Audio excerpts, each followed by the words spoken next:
faith, spiritual values, moral issues, government, economy, education, work, responsibility. What we think about these depends on our worldview. Now, VCY America presents Worldview Radio with Brannon House. And welcome to the broadcast. Glad you are with us. We have a very special guest in studio today. Catherine Austin Fitts joins us. Perhaps you've seen her out there on social media. Her videos go viral. That's for sure. Millions and millions have seen her videos. And she used to be in the federal government. In fact, she was just telling me about that before we went on air right now. And we're going to talk with her because she has been tracking the idea of a digital ID system. We all know Europe, the UK. Keir Starmer, he was bragging about that last week, wasn't he? And we've played for you many times the video clip of the guy at the Bank for International Settlements, which is, of course, the central bank of central bankers. That gentleman was bragging that the problem with a $100 bill is we don't know who's spending it. We don't have control. It's amazing the things these guys admit. They just come out and say it if you just follow their videos, read their papers, read their books. And yet we're called conspiracy theorists. No, they say this stuff. It just sounds unbelievable. Thus, it must be made up in a conspiracy, so says the average person. But if we were reading Carroll Quigley back in 1966, his book Tragedy and Hope, who mentored Bill Clinton, we would know this was coming. Because he said in that book that the Bank for International Settlements would be at the apex of the New World Order. His words, not mine. That's his book, 1966. So let's talk about the Genius Act. We see what's going on in the UK. We have stable coins here in America. We have, the Genius Act, which seems to be putting in a whole new financial system. Are we going from a debt-based system to an asset-based system? Is going after Venezuela about narco-terrorists alone, or is this a multi-phased project? Is it also maybe a regime change and America going in there and getting their hands on some assets to add to our ledger? What about the deal we've cut with Ukraine and their minerals, or Syria and their minerals? What about your house if you don't have it paid off? Is it likely to be tokenized? What could happen to your house if you do have it paid off? It seems like we're going to go to tokenization. Now, what about all these AI data centers? Like we got XAI right here in Memphis. Across the river, we got a $10 billion Google data center going in.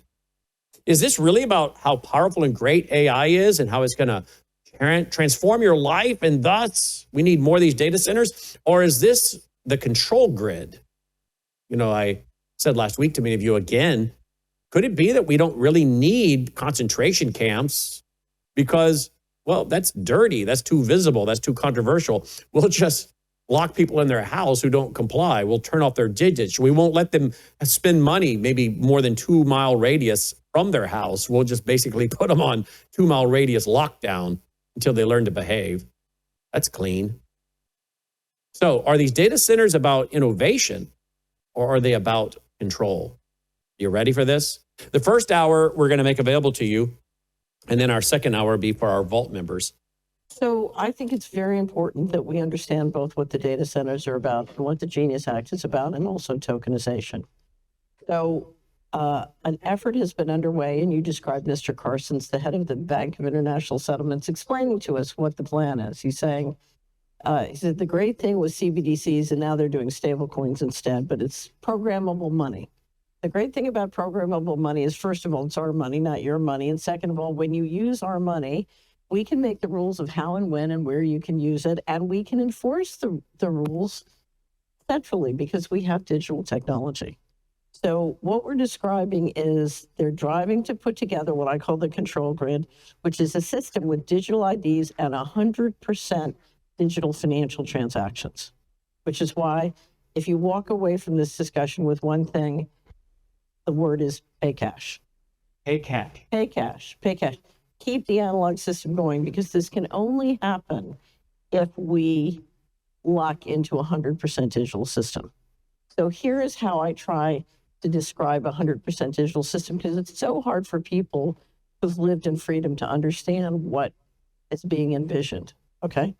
It's 2030. I call you and I say, hello, Mr. House. We've decided, unless you transgender your children and grandchildren, we're going to turn off your money. That's the control grid. Okay. And it's not about money. It's totally about control. Now, what is artificial intelligence? Artificial intelligence is excellent at processing data that can be expressed mathematically.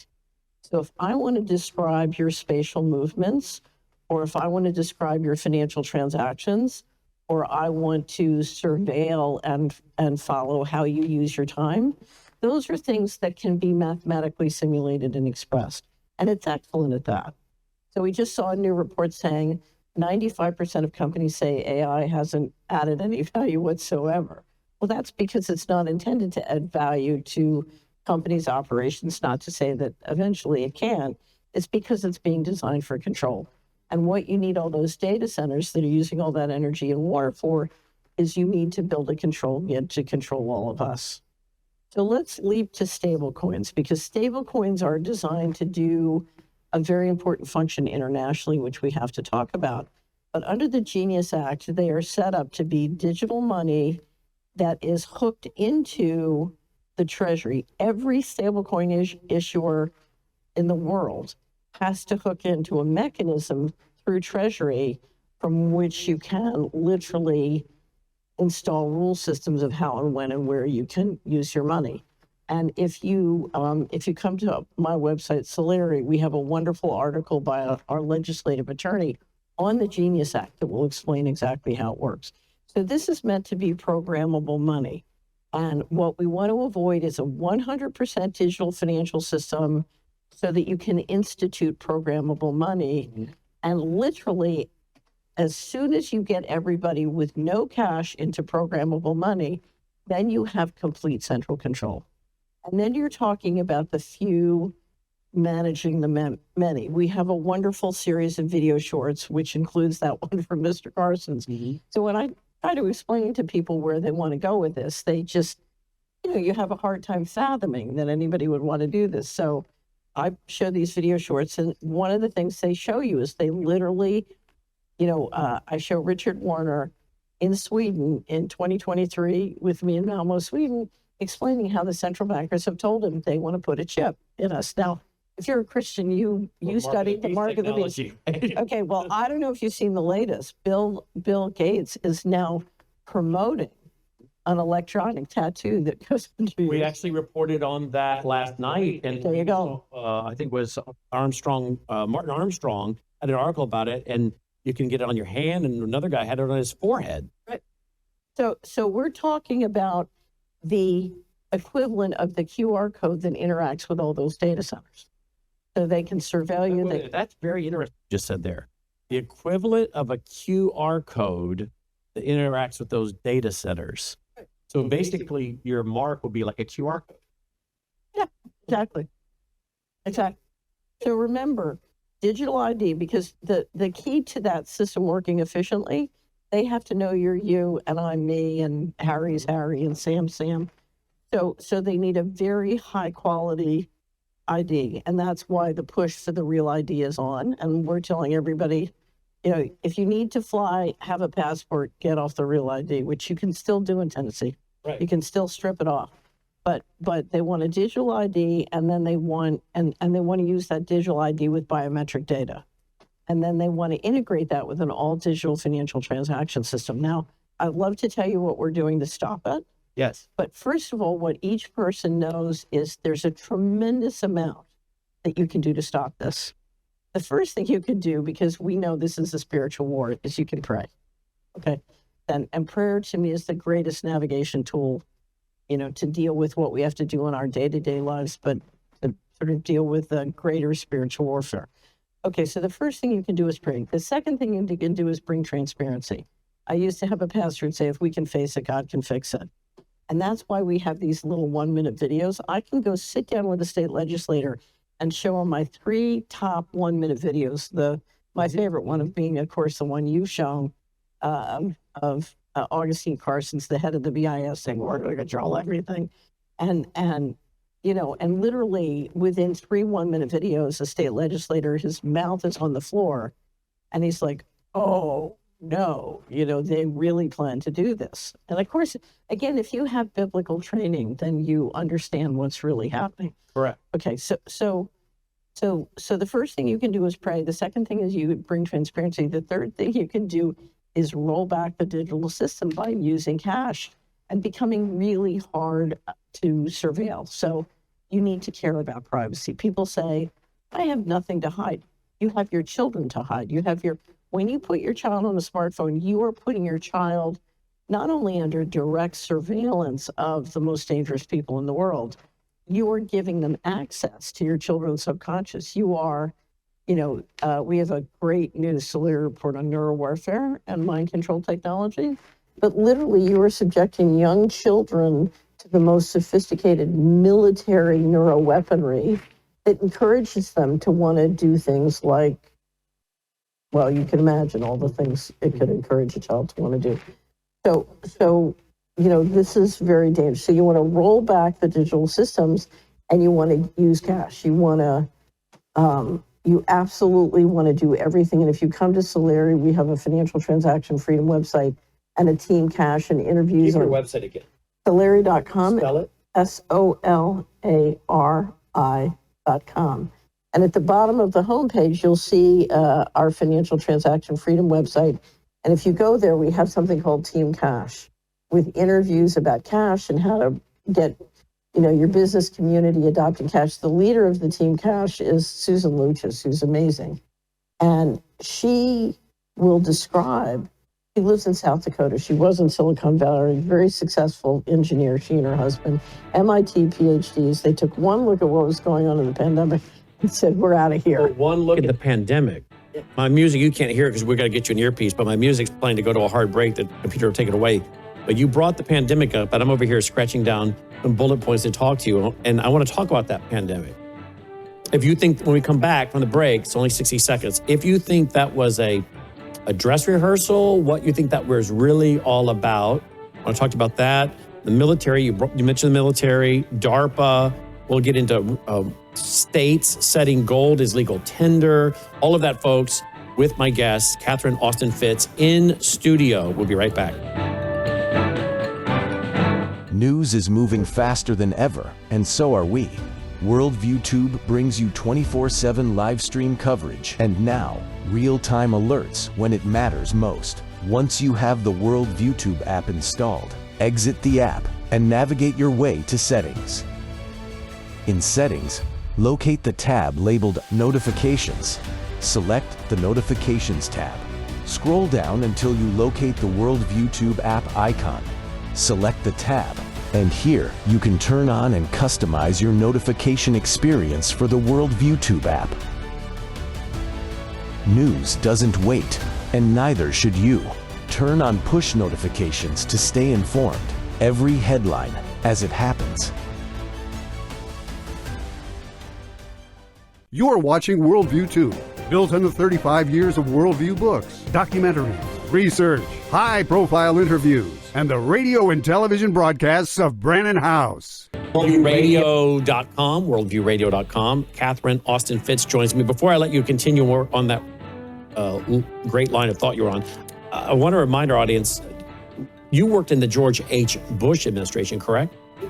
Bush. H.W. Bush. So Bush the first. The dad. Yeah. Papa Bush. Yeah. What was your job there? My job was the Assistant Secretary of Housing / Federal Housing Commissioner. Okay. Well, we could talk about. I can tell you mortgage fraud.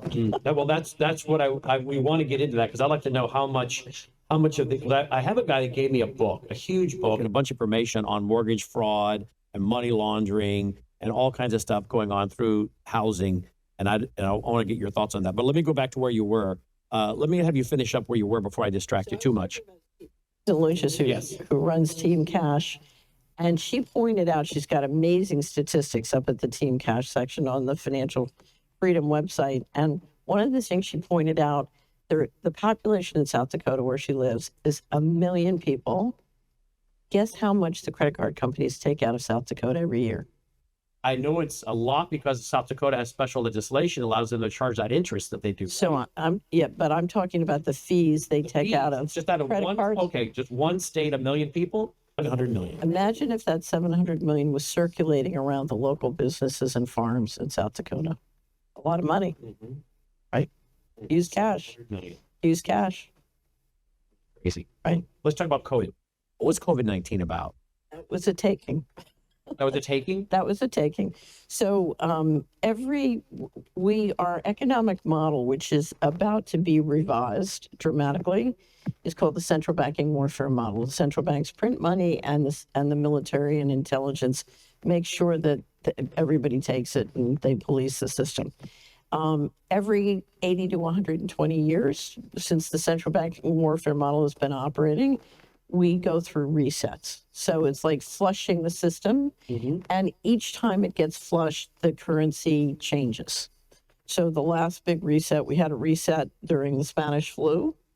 So plagues and resets go together because plague laws allow you to do a lot of the things you need to do during a reset. You know, it gives you emergency powers. So anyway, so in 2018, the central bankers met in Jackson Hole, where the G7 central bankers meet every year, and they reviewed a plan from the BlackRock Investment Institute prepared by a group of retired central bankers, and it's called the Going Direct Reset. And literally that was in 2019, August 2019. In 2018, they had just agreed to a policy called FASB 56, which we need to discuss to understand the federal budget and credit, what's really happening there. But then they proceeded back into their desks in September, and the Going Direct Reset began. Of course, the big part of that reset came with the powers that the pandemic provided, which is you inject $5 trillion, and I'm going to grossly oversimplify just to make it clear. You inject $5 trillion of money supply directly, instead of going to the reserve track, you go directly into the financial institutions and the market. At the same time, you shut down Main Street.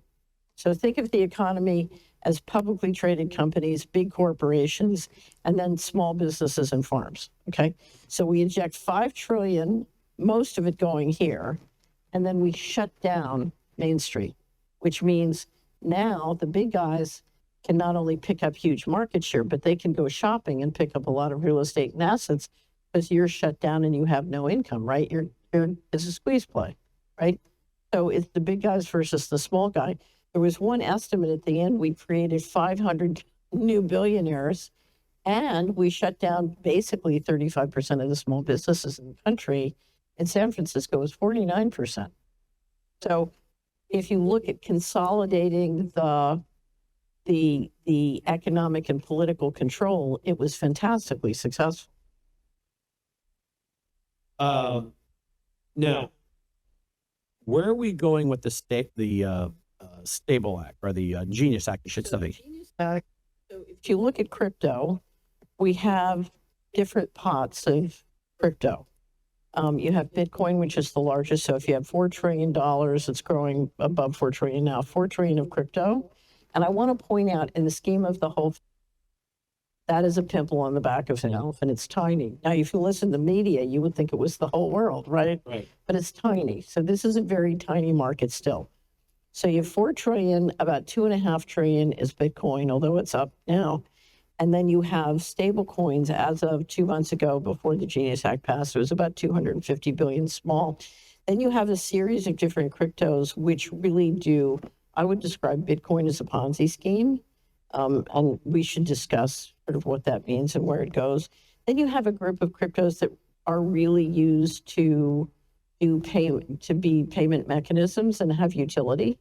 So I'll describe those as useful crypto, or trying to be useful. And then you have meme coins, which are sort of playthings and great for kickbacks to politicians. Money laundering. It is much bigger for money laundering and stable coins too, but I think Bitcoin is the real money laundering powerhouse in the group. The first is the Genius Act with stable coins. The second is not passed yet. It's called the Clarity Act, and that will oversee another category called asset tokenization, which you brought up. So let's first talk about the Genius Act and stablecoins, and then we should go to the Clarity Act. And we don't really understand what the Clarity Act is going to be until it finally passes into law. So we gotta pass it to read what's in it. We can read drafts now, but let's first talk about stablecoins.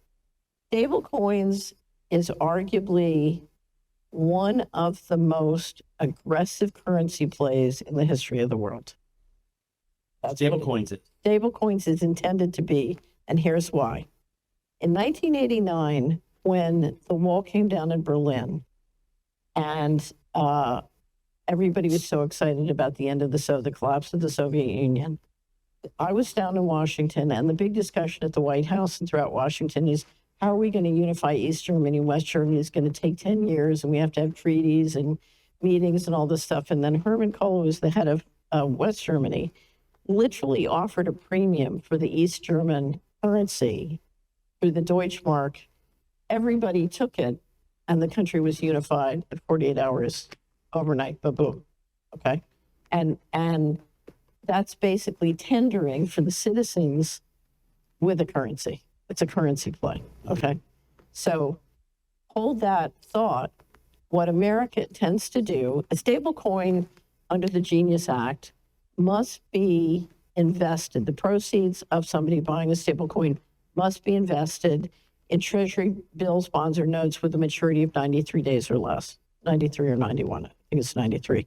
And or a very high quality bank deposit. So it's fully collateralized essentially by federally guaranteed deposits or security. Which of course urges people to buy our debt when other countries maybe didn't want to buy our debt, correct? So one of the goals here is to get dramatic increase in money flowing into the treasury market to finance skyrocketing debt, skyrocketing deficits. So part of this is to help Treasury finance.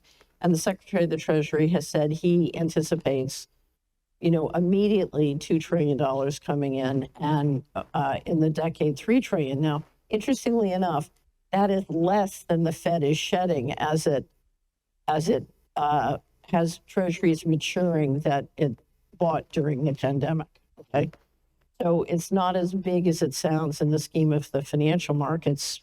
You're going to need to attract a lot more money into the debt, particularly because we have very heavy rollovers. The United States is now in a debt trap where it's financed with shorter and shorter maturities. So we have a lot of debt and it's short term, and so there's more and more that has to be rolled over. So part of this is to get everybody around the world using stablecoins to bring money in the treasury market. But let's look at what that looks at. Through the mobile payment systems, so Google Pay, Apple Pay, all the mobile payment systems, what the American government intends to do is to try and get 8 billion citizens in the world off of their local currency into stablecoins. Okay. So what you're going to do is you're going to offer very attractive terms so that somebody in Bolivia, somebody in the EU can go off the euro, go off the local currency and into stablecoins. Okay. And bring them into the dollar system. Now, what that looks like is you're literally, when one company does a hostile takeover for the stock of another company, you're basically tendering for all the citizens on the planet to bring them into the U.S. empire, right? So it's economic war. Economic war. And it's interesting. We have this clip in our third quarter wrap up, the Russians giving a speech explaining exactly what the Americans are going to do with stable coins and then use them to write down the debt. And part of that write down is stable coins are set up through a treasury mechanism. And again, we have an article describing it to be programmable money, which means suddenly they can start dictating terms. And through the process, they will be able, in fact, to write down a huge amount of debt. It's a way to do inflation with control, if you will. Now, think of this. Remember when the Middle East war started and they would tell you about the Iraqi pallets of cash? Mm-hmm. What we're talking about is flooding world with dollars. And one of the parts of this, I believe, is to make credit available to small farmers and small business around the world in dollars. So you're going to offer stable coins, but you're also going to offer a credit system that's going to make it really easy for them to borrow in dollars. And literally, what they're trying to do is attract everybody into dollars. So it is a way to try and extend dollar dominance and to try and extend essentially the power of the dollar debt trap. So one of the reasons the dollar has remained as dominant as it has is you have countries all over the world who have borrowed in dollars and they're in a dollar debt trap, just like our country. So our citizens are in a dollar debt trap too. The idea is you've gotten all the countries in a dollar debt trap and many businesses in a dollar debt trap, but now you're going to reach down and try and get the individual and the small business into a dollar debt trap. And I can, we have on Celery Report, we have Let's Go to the Movies, or a movie of the week, because I find explaining some of these things is much easier with movies. So I always tell people, if you want to understand the economy in 1979, just watch Godfather 1, Godfather 2, and Godfather 3. Anyway, there's a new movie called G20, and Viola Davis is the president of the United States, and her vision is to flood the world with stablecoins. And she goes to the G20 meeting in South Africa with this plan to flood the world with stablecoins and to get all the farmers borrowing stablecoins. And it's amazing because you realize they started making this movie. How long does it, you know? Oh, it takes quite a long, we talked about that the other day because there's a movie that came out September 26th with Leonardo DiCaprio about communist revolutionaries warring ICE and breaking illegal aliens out of camps. And like I said, you know how long it takes to write a script, to get the funding, to screenplay it, to get the actors to film it? About this because the effort to try and start a war over ICE, it's so contrived. Let's talk about that civil war. But it's not civil war. It's a central production. A central production. My music's playing. Hold right there. We'll be right back. You can see why we're going to have her with us for 2 hours today in studio. We'll be right back. Don't go away.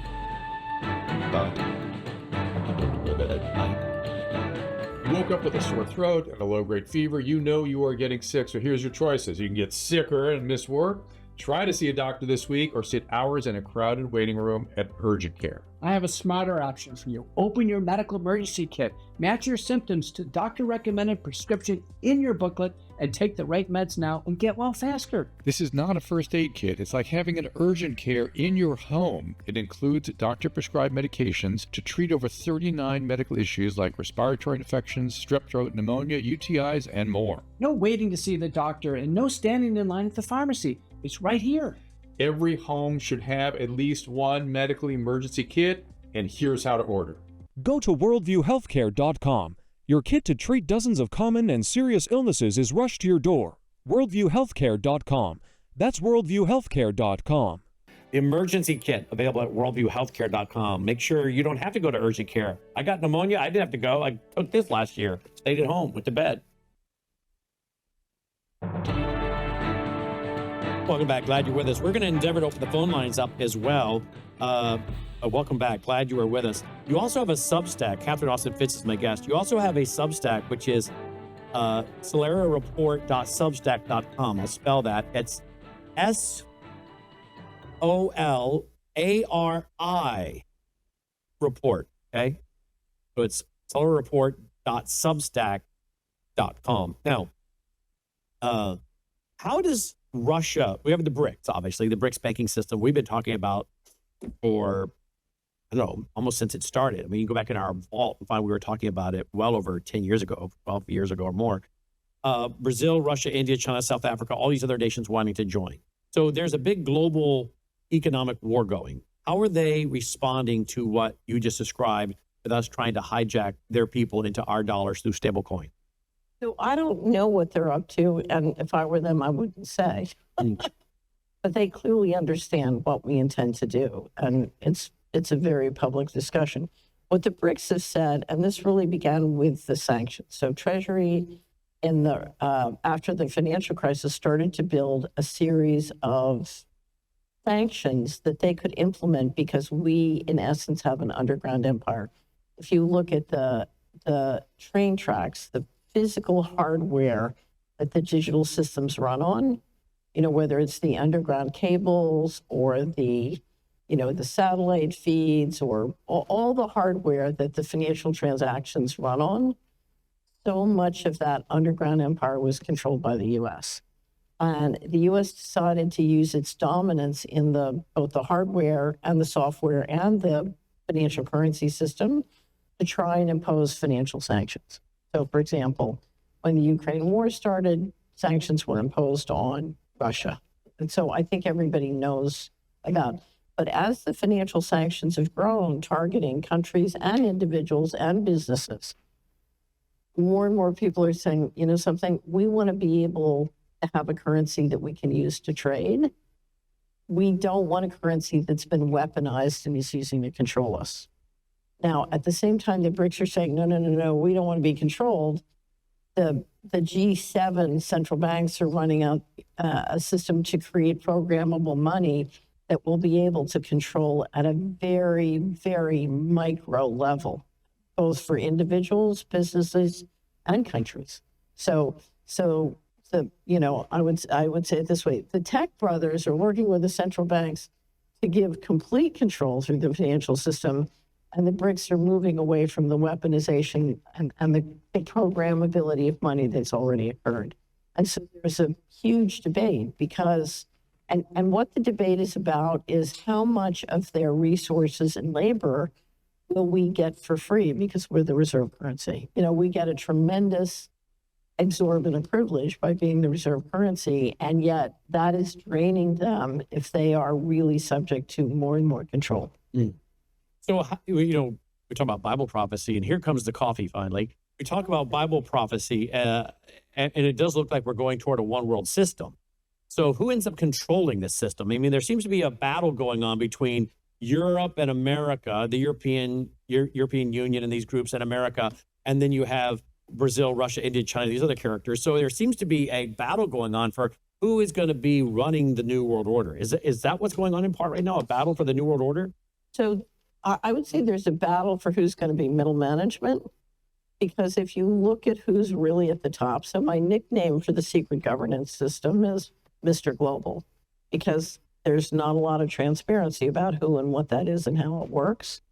But I would say it this way: the question whether it's middle management or let me step back. The Bank of International Settlements has been working on a plan for years to get us into a centralized system where every nation's central bank issues a central bank digital currency, and then they all regulate up through the Bank of International Settlements. So every nation is the middle management of their control system. What the U.S. is doing with stablecoins is saying, no, we don't want to be one CBDC in the system of 190 CBDCs. We're going to issue stablecoins and tender for the whole world. So America wants to run the New World Order. America wants to certainly control the currency through the digital systems. But the problem with both plans, and I reject both plans, is both plans want a few people to control the money. Mm-hmm. All the plans, whether we do stable coins or central bank digital currencies, want the market to be. So we have Bill Gates, as I said, running around proposing electronic tattoo. And they want to use financial control to implement policies which are unhuman, and against God. And very unpopular, like masking and COVID shots or vaccines. So how do you get the public to do what you don't want them to do? You control their money. You control their money, but you control enough of the hardware infrastructure so you can control their physical movements too. Mm-hmm. And you can't control their money unless you can control food. And if you look at the push for financial control, it's one of the reasons they're trying to do many, many things to control the food system. And by the way, 2020, we started talking about the Rockefeller Foundation's Reset the Table document. When I read that in 2020, I said to this audience, I said, you realize what this is, right? This is basically nationalizing the food, farming, agriculture. It's part of the Communist Manifesto, right? But they wanted to do it on a global scale. And it's much worse than nationalizing. Yes, it is much worse. Because you've been privatizing all the power for decades now. And I could talk forever about how government has just been stripped and privatized. But, government's kind of a front that has no real power. It's the private. In other words, what you're talking about, the public-private partnerships, the big government, big business merging together, getting business to do what government either can't do or won't do, or is not skilled at doing, but you got businesses doing it. So you got businesses doing a lot of things government is better at doing than businesses. Like the businesses, I mean, you've got an unvirtuous circle that works as follows. I have a stock, right? So I have a company and I have a stock. And let's say my company is making $100 million and my stock is trading at a multiple of 10 times. So it's got an EE ratio of 10 times. So my stock is trading at $1 billion on my $100 million in profits, right? So I go to my buddies in Capitol Hill and they engineer me to get a big contract. And so now I make 200 million and my stock goes up to 2 billion just from one contract. So I grew up in Philadelphia. We used to have an old New Jersey street saying, make a law, make a business. Okay. Now, my stock goes up $1 billion. My investors are very grateful. What do? They fund the contributions to the political campaigns of the people who engineered that contract. Okay. And if you hear a giant sucking sound of more and more money, 50% or more of all the income and economic activity is basically driven or controlled by the federal credit and the federal budget, because you have a giant sucking sound into that unvirtuous circle. So we have a Soviet economy literally in the United States. It's the most anti-capitalist thing I've ever seen. And you're sucking everything into big companies, big corporations, and into oligarchs and making billionaires, not because it's efficient, not because it's productive, but because you can engineer this unvirtuous circle. And as long as the military and intelligence agencies back it up with force, away we go. And one of the reasons the Chinese are moving ahead of us and we are falling behind is if you look at how that virtuous circle is working, it's very negative to productivity and it's very negative to scientific advancement and success on the global stage. We're going to open the phone lines here in a few minutes, but before I do, let me ask you about President Trump. Leo Holman and I and a few others before President Trump was elected, we were, positive about some of his ideas. But we said, look, my concern is they'll let this man get elected again because they're going to convince him, as they did with warp speed and all those other things, to do some things that he shouldn't do, but that he can do, particularly as a front man, as a salesman, as the art of the deal, and get many businesses and MAGA people to go along with it that Kamala could never get people to agree to. And so I said, my concern is they'll let him win because they need him to sell this to the American people. And that this was going to a digital ID and everything that we're talking about. So I said 6 weeks before Butler on our Money and Market show, I said to John Titus, they're going to put the Northeast Republican establishment, the central bankers, are going to put Trump in because he's going to get the control grid for them. He's going to use election fraud and immigration, and he can sell them on something that Kamala Harris could never. Mm-hmm. You're exactly right. And that's exactly what's happened. And it was interesting because I had said that based on an article that Foreign Affairs, the Council on Foreign Relations, had published. And you have to understand one thing about my background. When I was a teenager, I was required to read Foreign Affairs. So I have a lot of history with the signals. Anyway, so John Titus, who's our co-host, is looking at me like, you don't know that. He's an attorney. So he wants evidence. I'm an investment banker. I have to trade with no knowledge, right? So he said, you don't know that. And then about 6 weeks ago, he said, you're right. How did you know that? If you come to the Sleep Report, we have a great collection on the fast approaching control grid. And it's all the things every week we update what the administration is doing to bring in the digital ID and the programmable money. And they are working in a very concentrated way at very high speed. They are? Yeah. With the battle between, let me open the phone lines up. Give the phone number, then I ask this. 1-800-347-9829, 1-800-347-9829. Your thoughts, your comments, your questions. Make your questions quick. No speeches, only questions. So we can roll through as many of these questions that you have as possible. 1-800-347-9829, 1-800-347-9829. You can also email in some of your questions. If we don't get to them this hour, maybe we will in the hour we're going to do after this. So you can email me, Brannon, Brannon, at worldviewtube.com. Brannon, Brannon, at worldviewtube.com. All right. So does President Trump know what he is doing, or has he been briefed on something completely different that sounds good from a business standpoint? In other words, we know the dollar, we're in big trouble economically. I lived in New York for 11, I moved to New York in 78 and to 1989. I left to go to Washington. Okay. And if you lived in New York and worked on Wall Street, you knew Donald. In fact, one of the firms I worked with also, the guy I was working with, Donald Trump, was also one of his clients. So I got to hear and see a little bit about Donald Trump's a very smart man. So does he know exactly what of course he knows exactly. So he knows exactly what he's doing. Does he think it's because we're financially collapsing? Does he think it's going to lead to totalitarianism, or does he just see it simply as the positive, not the negative? I think he's doing what he's told. Doing what he's told to do. What he's told to do. You know, let me bring up an uncomfortable subject.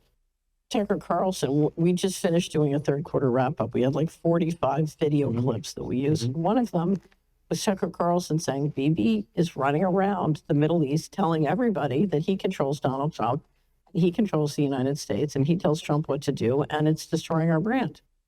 And I believe that's true.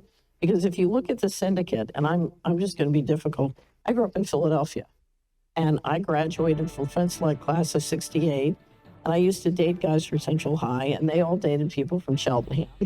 And Netanyahu graduated Cheltenham class of 67, and I could have told you never give a nuclear arsenal to a kid from Cheltenham. Never do that. But anyway, so if you look at the syndicate that he represents, and to me it's a syndicate, and most of that syndicate is in the United States, because all of this is run from the United States. That syndicate is doing terrible harm to America. And it's a criminal syndicate. It's doing terrible, terrible harm. Hold right there. We'll come back with your calls. 1-800-347-9829. 1-800-347-9829. We'll be right back. We have a big announcement, folks. It's called Bella Melt. In the first week, you lost 3 pounds on this, right? That is correct. Your GLP-1 is a natural hormone that's in every single one of our bodies. And your GLP-1 lets you know if you're full. It's a satiety hormone. So when your GLP is working properly, it does help suppress your appetite as well as reduce those cravings. So what it's going to do best is it's going to reduce your sugar cravings or any other cravings you have in your body. It's going to suppress that appetite. But where Melissa got the most benefit, I think, over the last week was the L-carnitine. The L-carnitine tells your mitochondria, this is where you make, we talked about it before, this is where you produce energy in your cells. It actually tells those mitochondria to burn fat for fuel. MelissaHousebg.com just now introducing for the first time Bella Melt with GLP-1 fast action. Okay. All right, let's go to the phone lines. Before we do, real quick, so we were just talking during the break. I historically have studied a lot about the Holocaust, the Jews. I have many Jewish friends. I have some that are Messianic Jews that have come to faith in Christ. Some of them lose their families when they do that. Historically, I defend the Jewish people because I understand God's plan for them. And I also, I defend people because I don't think people should be targeted, right? But that doesn't mean I defend everything Israeli government's doing. And you made some interesting comments real quick during the break for your calls. It's imperative that we nurture, support, and protect the Jewish culture. This is a world we need. This is people we need.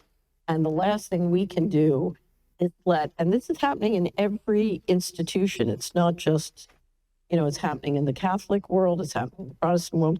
We can't let the folks who engage in organized crime, who literally have risen to the top because of their financial success, destroy all of our institutions and our culture and our society.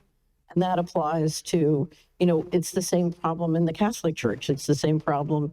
And all the criminals are hiding behind the greatness in their culture to protect them. And you can't let that happen. So I was telling you, every year we have a documentary and a movie of the year. And one of my favorites that we had was a wonderful documentary called Defamation by an Israeli filmmaker.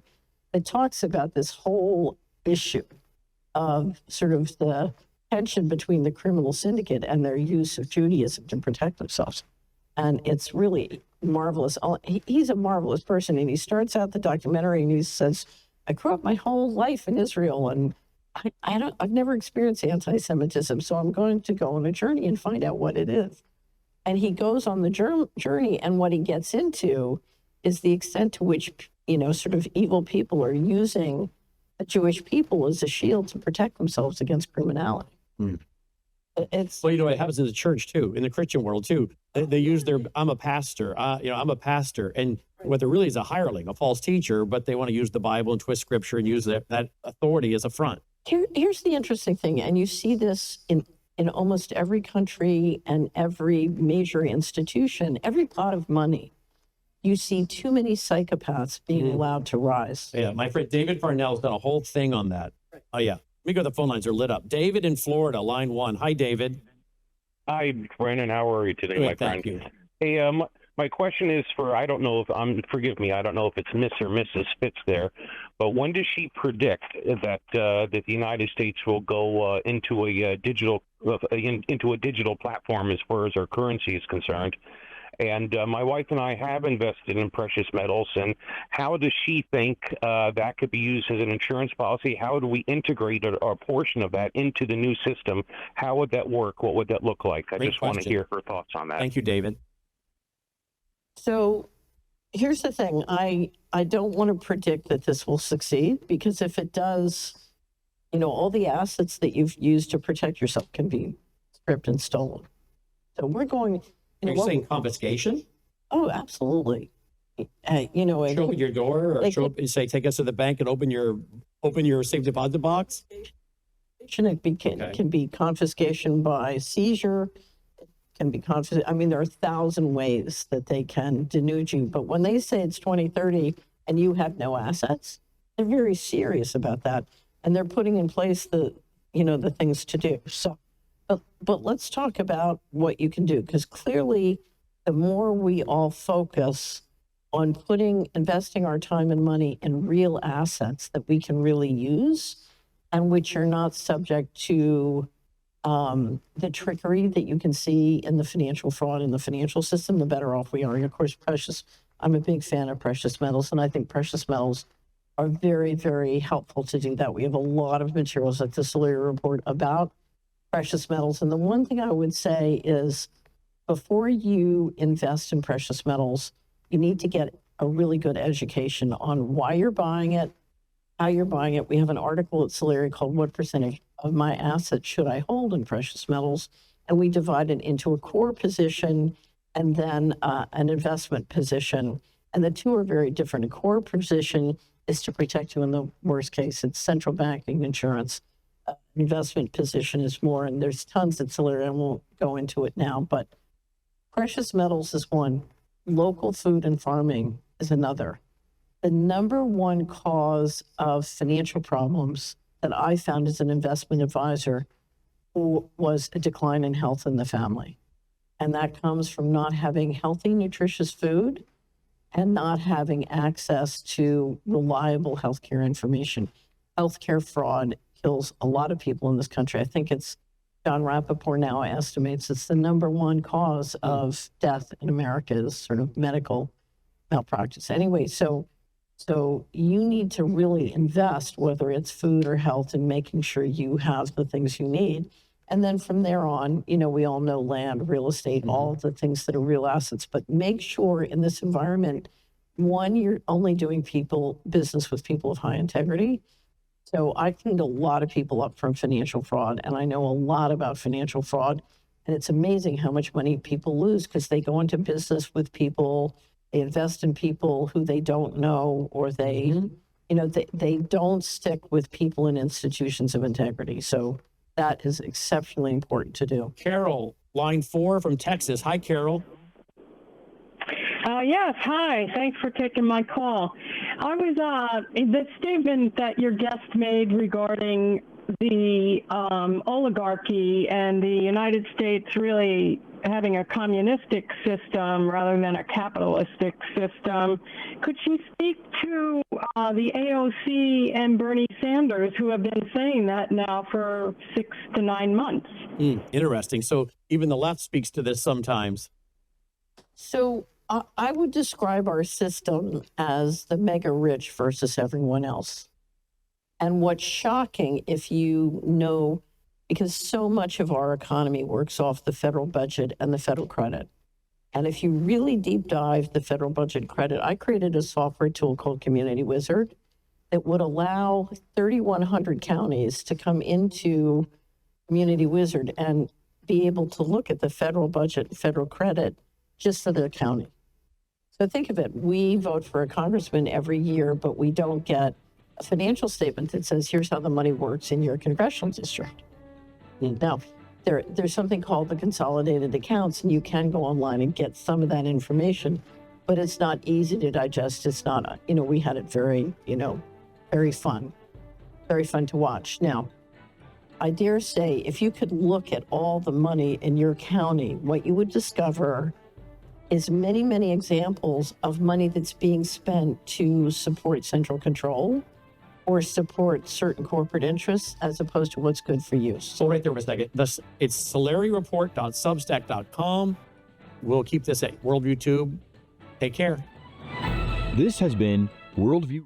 And we're back with WROS out of Jacksonville, Florida. We let those 74 stations go, but WRS is back with us. Worldview Tube is still here. Pick it up right there. Sorry.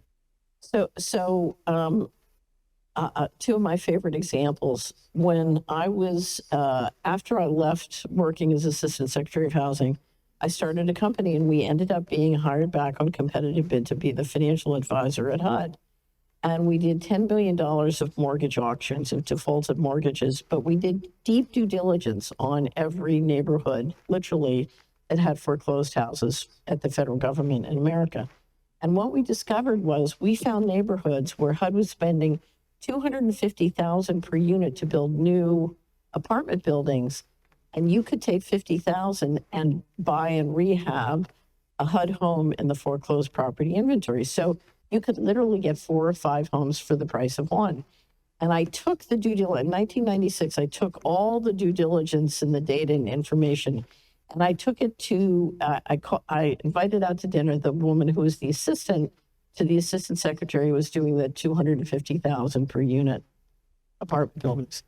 And I had the data for New Orleans, Los Angeles, and Chicago. And I showed her the data and I said, look, in all these neighborhoods, in these 3 cities, we could get 4 or 5 homes for the price of one if we just allowed free movement of the money within the neighborhood. So instead of saying, we're going to build these apartment buildings, we say, we're going to do the thing that creates the most housing in that neighborhood. And she looked at me and she turned bright red and she said, but how would we generate fees for our friends? So I said, well, it's back to those. So it's really, again, government being used by corporations to enrich a few. So it's, I should tell you the red button story, but what you've got, words cannot express to you. And I'm just speaking as an investment banker. Tyranny is expensive because you have to subsidize unproductive people, unproductive behavior, unproductive way. I mean, we are spending a fortune in America to poison Americans. We're spending a fortune to poison. If you look at what's happening in the food system, we are poisoning Americans, and it's making a ton of money for the pharmaceutical companies because everybody's going to the doctor and saying they're sick, but we're bankrupting families and we're bankrupting the federal government. And we know what we're doing. We know how to stop it. But the political pressure, to not stop it because those stocks are going to go down, right? Mm-hmm.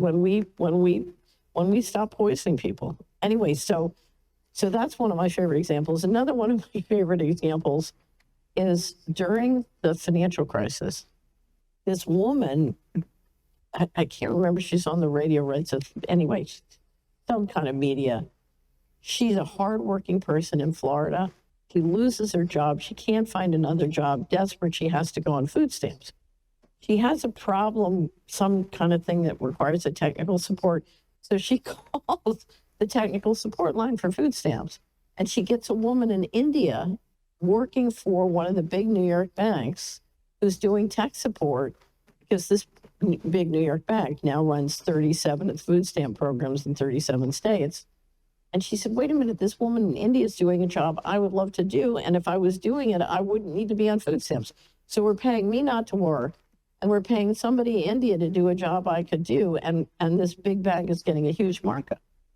It makes no sense. Now, if you're looking at place-based data and, county by county, you can see all of those opportunities. So another example, you can find so many neighborhoods. When I first got to be Assistant Secretary of Housing, I did an analysis that showed many of the spending programs in my area, when they started, we were sending 70 cents on the dollar into the neighborhood. When I got there, we were sending 29 cents into the neighborhood, and the rest of the money was going to this layer of intermediaries, which were not-for-profits and corporations and state and local government. But we had now with digital technology, you don't need all of that. You can go direct. Okay. So all of that was paying people for political reasons or to engineer central control. And what I have to tell you, so we made this wonderful software tool called Community Wizard with lots of data. You could access the data in your neighborhood. Guess what happened to it? Wow. Do you know what happened? No. In 1997 and 1998, the Department of Justice seized our offices, took everything, put it under lock and key. It took me 6 years to get Community Wizard back. When I got it back, all the most valuable pieces have been So they stolen. don't want you telling the truth. So here's the problem. Financial crisis. Remember the financial crisis? Okay. Levy Institute at the end of the financial crisis said 29 trillion of bailouts. The TARP Inspector General said 23.7 trillion of bailouts. So let's just say it's about $25 trillion in bailouts. Okay. At the time of the financial crisis, $8 trillion would have paid off all the single family mortgages in the country. Okay. So I think the reason, this is my guess after many, many years of dealing with this, my guess is that the reason they stole it was it was going to crash the mortgage markets, because it was going to show that there were a lot more mortgages in America than there were houses. Hold right there, guys. Audience, once you log into the vault, there'll be a message at the top of the page to watch the rest of this interview. So go to worldviewtube.com/vault, log in, and watch. Take care.